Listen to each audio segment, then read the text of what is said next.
আজ শুভ দিন, অক্ষয় তৃতীয়া।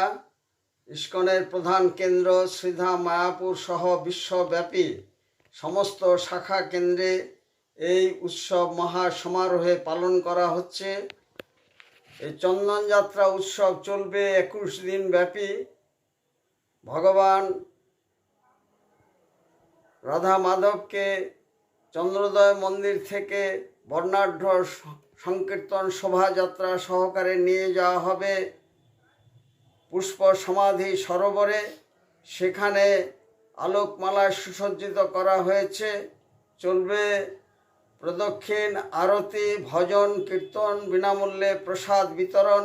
লক্ষাধিক ভক্তবৃন্দ জাতি ধর্ম বর্ণ নির্বিশেষে উচ্চ নীচ ভেদাভেদ ভুলে এখানে সমবেত হয়েছেন। এই দিনটি ঐতিহ্যবাহী।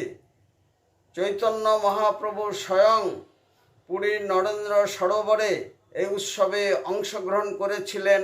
সেই ঐতিহ্য মেনে এই উৎসব পালন করা হচ্ছে এবং এই দিনটি অত্যন্ত শুভ দিন। এই দিনেই সত্যযুগের সূচনা হয়েছিল। গঙ্গা দেবী মর্তে আগমন করেছিলেন এই দিনে। দশাবতারের ষষ্ঠ অবতার তিনি আবির্ভূত হয়েছিলেন এই দিনে। অনেক ঐতিহ্যের সাক্ষী এবং কথিত আছে এই দিনে যে কোনো শুভ কাজ করলে তা অক্ষয় হয়ে থাকে।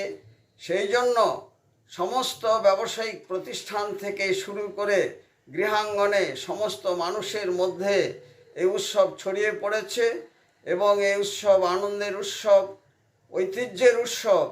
এখানে গ্রীষ্মের দাবদাহে যখন মানুষ অসহ্য গরমে অতিষ্ঠ, তখন এই উৎসব খোলা আকাশে মুক্ত বাতাসে সকলের মনে প্রাণে এনে দেয় শান্তি স্বস্তি। যারা আসেননি, এই উৎসব 21 দিন ব্যাপী চলবে। তারা শ্রীধাম মায়াপুরে আসার জন্য সাদর আমন্ত্রণ জানাই। রসিক গৌরাঙ্গ দাস, ইস্কন মায়াপুর, জনসংযোগ আধিকারিক, নদিয়া।